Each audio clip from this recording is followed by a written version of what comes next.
this evening we are going to look at an introduction to the natural number system. Woo! Or what on earth are chord numbers and why should I care? So take your pick of whichever view you're coming at from this. So like I said, chord numbers is kind of, this term has kind of been battered around quite a lot, and it's something that actually Andy Langton showed me, like in 2009 or something. He was working through Paul Baloche Worship TV. If you want to spend some pennies, get that, because it's very good. And then when I moved to Watford, basically one of the rules that I had on the worship team is you're not allowed chord sheets on stage. Practice is fine, because obviously at some point you've got to learn them, but they kind of presumed that you learn the songs in your spare time, you prepare, you learn the parts and stuff. And then during Sunday you had no chord sheets, and the main reason was because then instead of looking at the chord sheets, you're actually looking at what's going on in the congregation, and you're seeing how people are responding in worship. And also it frees your eyes up to look at the band, see where the band are going, because someone might, so if I'm leading worship, I might just turn to the drummer and go, yeah, let's go, we're going to go for it. But if the drummer's there in a drum school, not that Chris or Johnny used them, but in that example, then the drummer's going to miss it because he's looking at the score and not at the worship leader, and you can miss out on all kind of cues, and potentially then miss out on the full potential that God has for that morning. So I went to Watford, and I understood the theory of it, but never really used it because we use chord sheets here.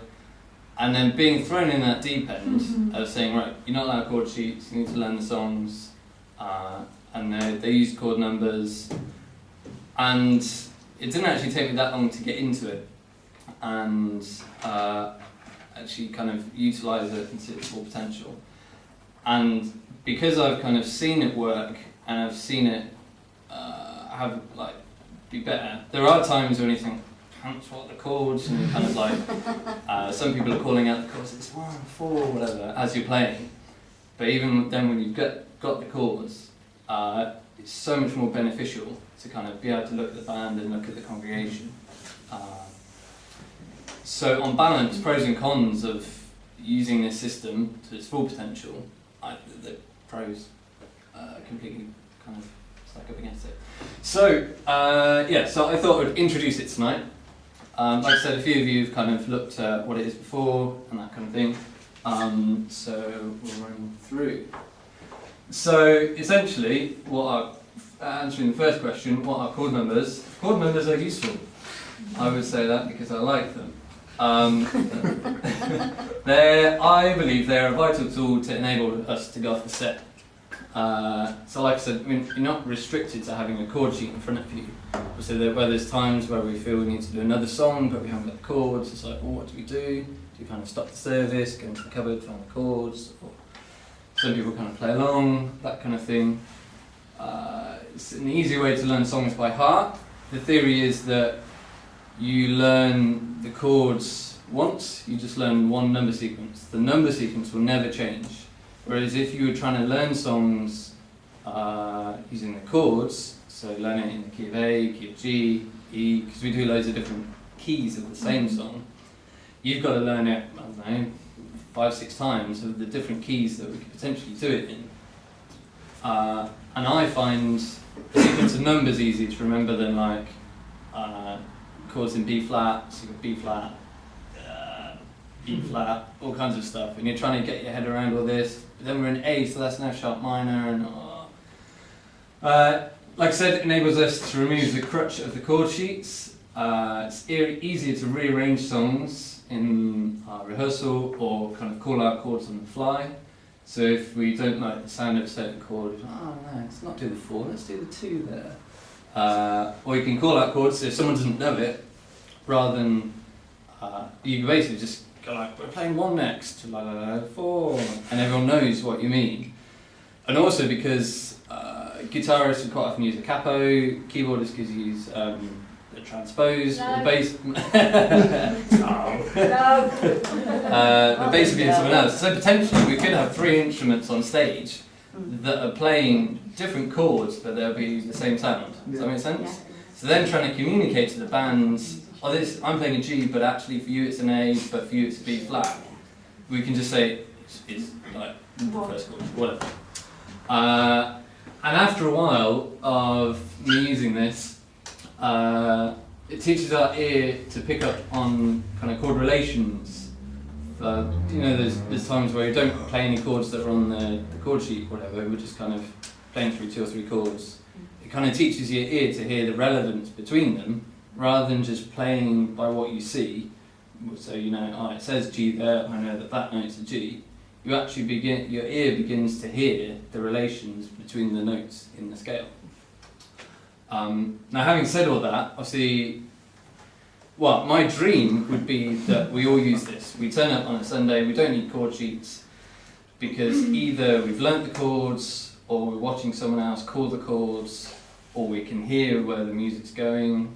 So if we played the wrong chords, you can hear that it's the wrong chords. You know you're playing it wrong. So it's just learning to play what's right. Does that make sense? That's easy then. Yeah, it's easier said than done. But you know when you're playing it wrong. So already your ear's kind of halfway there and well, that's not right. So you just need to narrow in. So in an ideal world, I would love us all to use this system. But I know that some people will never get it. Some people will struggle to use it. And some people will pick it up just like that.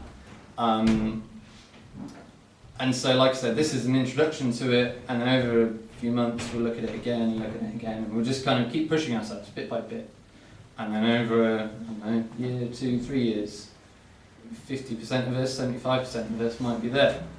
And then, to me, that's better that 50% or 75% of the band are kind of looking out for what's going on, rather than the whole band just focus on chords. Does that make sense? Mm-hmm. Now, obviously, there are certain certain circumstances where that would change, new songs and stuff, and me, I need the lyrics, so I'm trying not to have the chord sheet in front of me for this very reason. I just use it as a crutch. Instead I try and use the screen over the far side of the hall, so that then I can just look down at people and look back up at the screen, rather than chord sheet, congregation, chord sheet. Does that make sense? Yeah. So why should I care? Like I said, I believe it enables us to view the congregation and potentially then lead people better. Allows us to follow God's leading in the service, so when we want to go off the set, again, we don't have to file through it and find the chords. And just in general, I think it helps us to become better musicians. Obviously, God's given us a gift of musicianship, and I think looking at any kind of musical training kind of honours that, really, saying, God, you've given me a gift, I want to kind of invest in it. Adds to your skill set. Yeah, adds to your skill set. So, where do we start? To understand the number scale, you need to know your major scales. Now, again, you don't need to know all of them. We'll come to some odd ones in a minute. But the common ones that we use, keys, are C, D, G. I was going to go through it. C, sorry, I was thinking, feel free to scribble on the back of this paper if you want. I haven't got any scrap paper, I'm afraid. So yeah, C, D, E, G, A. They're kind of our 5 common keys. Sometimes we might use F or B flat, but normally we kind of steer away from like awkward ones like F sharp, G sharp, that kind of thing, E flat. You need to be able to count to 7. Hopefully we can all do that. And you need to be able to memorise short number sequences. Like short, you kind of split it down, so a verse might have 3 different numbers in. If you can remember, it's just like, So we'll go on to look at what they might be. So this might be a little complicated bit, but I think it's helpful for us, another skill to look at. So what is a major scale, basically? All major scales follow a pattern of how they're built up, of whole steps and half steps. I think this will enforce what we're going to look at in a minute. So see here, so I think piano is an easy way to visualise it because you can see every single note, whereas a guitar frets all over that. So here, between C and D, so we're in the key of C, these are all the notes in the scale of the key of C. So there's like that's called a whole step. So you go up one, that's a half step, two is a whole step. Does that make sense? Mm. So to the scale, and then we count along again, we've got another whole step, then we've got a half step. So there's no note in between them, yeah? So that's a half step. So the pattern so far, whole, half, and then it kind of repeats itself, but it doesn't. So whole, and then a whole, and another whole, and a half. Yeah. There we go. So that is a major scale. So as you go through, I put this in because I think some people approach the number system differently. I approach it in the sense that I hear the chord relations in the scale. You know, so I hear two notes, and I know that they're far apart compared to, you know, they sound quite close. Does that make sense? So that's the way my brain works. I hear the increasing gap between chords, and I think, oh, okay, that sounds like a 5, whatever. Some people will have learned their scales, so if you just say key of G, go, scale of G, and then call it out. And then so then they might apply numbers in that way. Some people might literally just count it out. So we're like, oh, we're in C, and we need to find the G. Right, where is it, and how many things along? So this is the key of C. So again, we go whole, half, whole, half. There's the notes, if you like notes. They don't mean anything to me. But, G again. So we've got the whole, and a half. And then the whole, a whole. So we're missing out there, and a half. And then E flat, the same. We'll never play that. Is that horrible? But again, it follows the same pattern. So you can count along it, regardless of what scale you're in, you can count along to find where the numbers are. So, how do you replace the letters with numbers? The one thing you need to know to apply it is you need to know what key you're playing in, which we normally do anyway. Hopefully on Planning Centre in the right key, we print the set list out in the key, or they could just tell you you're in G. And then so basically to allocate numbers, you simply just count them on the scale. So we're in C again, and these are our notes in our scale of C. And as you go up, you just count them 1, 2, 3, 4, 5, 6, 7, and 8. But that's the same as the first C, so we just call it a 1. Otherwise, you could get up to like 88 on a keyboard. You're never going to do that. So as soon as you get to like C, you just start again 1, 2, 3, 4, 5, 6, 7, 1, 2, 3, 4, 5, 6, 7. Does that make sense? Mm-hmm. Yeah. So that bit's very easy. That's like the basic theory of it. You know what key you're in, and you just allocate a number to every note in that scale. Does that make sense? Yeah. Are you all with me? Mm-hmm. Okay.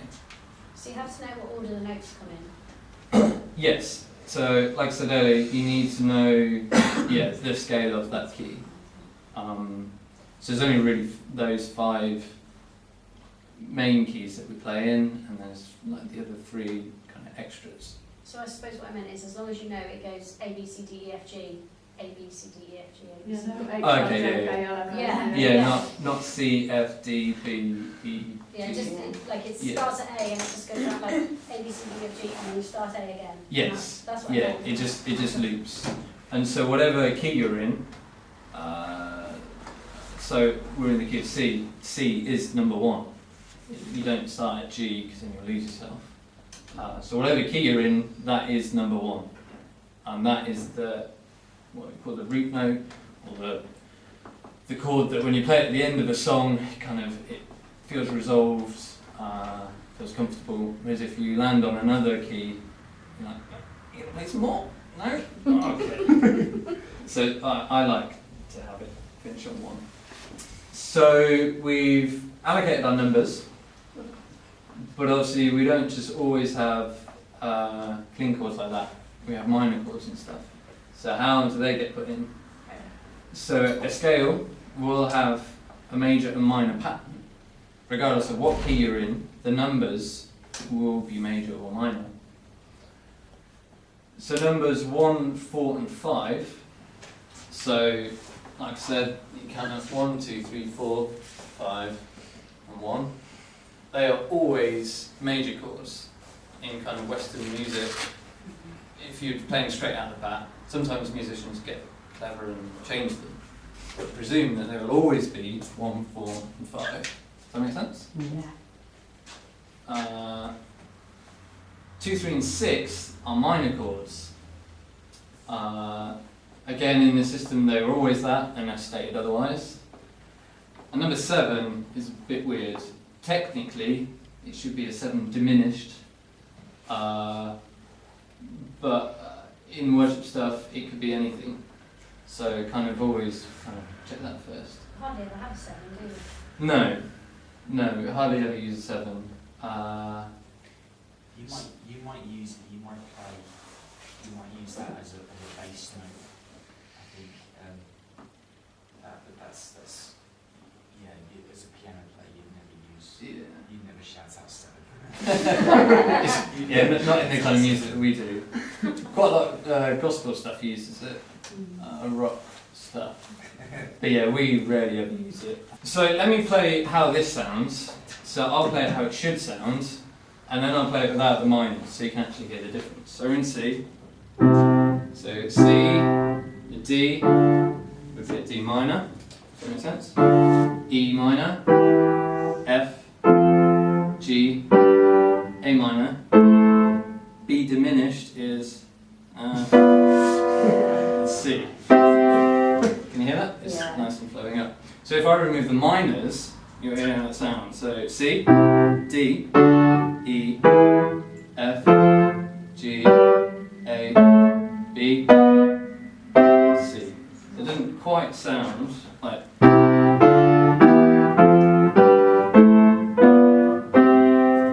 Here's a bit. Play it again.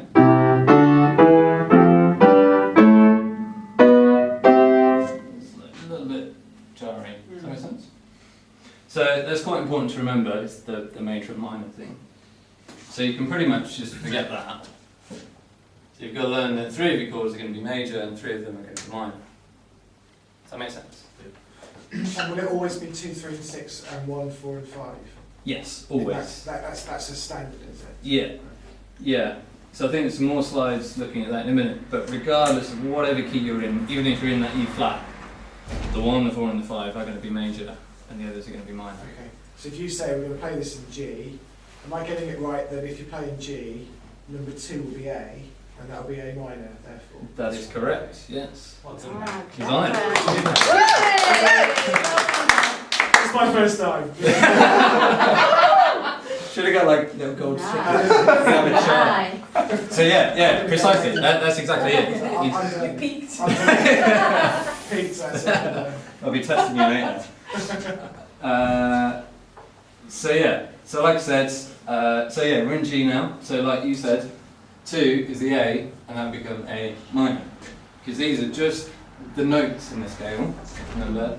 And then we add the minor or major to it. Does that make sense? You don't need to worry about So then, and then this key, 7 is an F sharp. So we quite often use G. And again, E flat, we'll never use it, but they would be your chords. So it'd be E flat, then you have F minor, G minor, A flat, A flat, B flat. I'm probably not calling them my chords. C minor. When you say a minor chord and a major chord, those of us who've been repeatedly beaten by piano teachers from a young age know what you mean, but can you just play what that sounds like, build up the chord, 1, 3, build it up so we can hear the difference, do you mind? Sure. C, that's a lot easier to see. I would say C's the easiest. So, the way a chord's built up, you've got 1 and 3 and a 5 in the chord. So a C, E, and a G. So that's a major chord. Yeah. And then to turn it into a minor chord, you move the 3rd down a semitone, regardless of where you are. So instead of, you've got makes sense? It's like happy and sad, isn't it? Yeah, it does. All minor chords sound sad. Yeah. Where you got happy chords. Hey! That I like right. Have I explained it properly? Yeah. To become bass player, you don't need to know minor chords. It's great. Well, yeah, you don't need to know minor, but you need to know the numbers. Yeah, I should have said at the beginning, my music theory, my way of explaining it isn't that very good. Because I had guitar lessons, so we used guitar tab or chord sheets, and I just pick stuff up. So I haven't been kind of... You mean you haven't done your grade 5 theory, Adam? Is I that what you're haven't telling done us? any theory tests. Get out! I'm a grade 0. Me and Tim Ray Tim Ray's got grade 1, I think. I don't know where it's guitar going, thing or I can't something. remember. Yeah, I haven't got grade 1. So Okay. I'm a drummer. Can you take over? Distinction, mate. Grade 1 distinction. Oh, shut up! So your majors are always 1, 4, 5. Your minors are always 2, 3, and 6. So let's try calling out what we think the chords are. Do you remember the whole step, half step, half step, whole step, whole step, half step? So we've got D. Let's count up. So we go 1. So do we know what that is? E E. minor. So yeah, E minor. That'll be like E minor. And the next one, where do we reckon it will come? This is mainly for people who can see it on the piano. But so go up 2 steps. F If you F sharp, it's an F sharp minor. Then we go G. A, B yeah, B minor, good. And then we're back. C sharp. And then the top. And then again, A, we go through, it's B in the scale, but it's B minor, C sharp becomes a C sharp minor, D, E, F sharp minor, G sharp minor, and back to A. Does that make sense? So you need to know key signatures as well then? Because you need to know whether how many sharps and flats and things there are in each key. Well, if you look Yes, at the that's- keyboard, you can just do that, like, is it a black note or Oh yeah, okay, yeah. But Yeah. if you're doing it in your head, yeah, it would help. But if you've got, See, that's the bit I can't remember. It very quickly. so good, you can get an app on your phone. Ooh. All it is a piano keyboard. It's brilliant. Don't let your kids get on with it. I'm just saying. But that's what I use when I'm thinking how to wait, because you can just look and go, and you can do it Okay. on. And that's mine. Yeah. What's See, that that, called? yeah, that's kind of There's various ones. I can't remember. I've just got a free one. vaguely what I mentioned in the beginning, where you need to know your scales. I think different instruments are different. Yeah. So if you work off notation, it tells you at the beginning. But here, so all these squiggly lines tell you that these lines There's 3 are flats going in to be there. flats. 3 flats. And so classical Big flat, people big flat, big flat. will see that and know that you're in E flat. Whereas I'm like, yeah, cool, great. Whereas I know that, because obviously guitar is my main instrument, so I know where the start of E flat is, and I know the pattern on the fretboard, Yeah. what the scale is going to be. So different instruments are different. But yeah, so however you need to learn your scales, you need to learn the scales. But like I said, you only need to learn 5 out of the 12, which actually I think is doable. For the level of musicianship that we all play at, I think we should be able to figure out what the scales. Just to add, seriously, like, just to reiterate what Adam's saying in terms of actually improvisation, by knowing your scales, it just builds your confidence so much more in terms of improvisation, allowing the spirit to move. God can do so much more with that knowledge. So all musicians, like, seriously, like, I just really reiterate that when I actually took scales seriously, it completely changed my playing. You know, that's what really took it to the next level. And I just think, both in terms of technicality, you knowing the right everything from fingering and stuff like that, but in terms of, you know, I think everyone should learn scales. That's what really helped me transform my playing. So, Thanks. Got a long Got way to to go start. still, but yeah. Yeah, no, definitely. And actually, everything that we play will be based around the scales, whether we know it or not. or those little riffs that we play, or vocal, the way the harmonies and stuff sit in, they're all based on the scales, because obviously the notes have to fit within the scales. So understanding what you're playing or what you're singing, all of a sudden you see it differently, and then you can do so much more kind of understanding what you're already doing. It's not like, I think for the singers as well, it's really helpful to learn the scale, but also learn the intervals. So play yourself, what's 1 and 3, and how does that go together? What's 1 and 4, what's 1 and 5? Learn those intervals, and then when you know the shape of what the song is, and you know it's going from 1 to 5 or whatever, it sort of builds it into your muscle memory of where it's going. And it makes it easier to sing, particularly say if you've got, sometimes we have sort of voice parts that are quite similar together, like 3 ladies. It makes it easier to everybody to slot in. If you do. That's why I can only sing in thirds and you can sing around me then, is that right? But You and me both, love. it does. I think it can. I don't know. It can help. I have to say, I agree with Sarah, but it just feels like a massive task to start relearning all of that. So Yeah, it's small, and we need to do something for like small chunks. I think chocolate would help probably. well, this is what I said at the beginning. Like, once you start kind of unpacking it, this kind of hinges on other music theory that, not necessarily that you need to quote off by heart, but at least kind of appreciate what's going on. And so for some people, there might be a whole load of stuff that they need to look at. But it, like I said, it's just individually we're kind of looking at stuff bit by bit by bit, and actually we'll keep building on it, rather than say, well, this is how I'm playing now, but I need to be playing over here. Oh gosh, how do I get over there? It's like, actually, if I just keep doing little bits each time, I'll get there. And the same for you guys.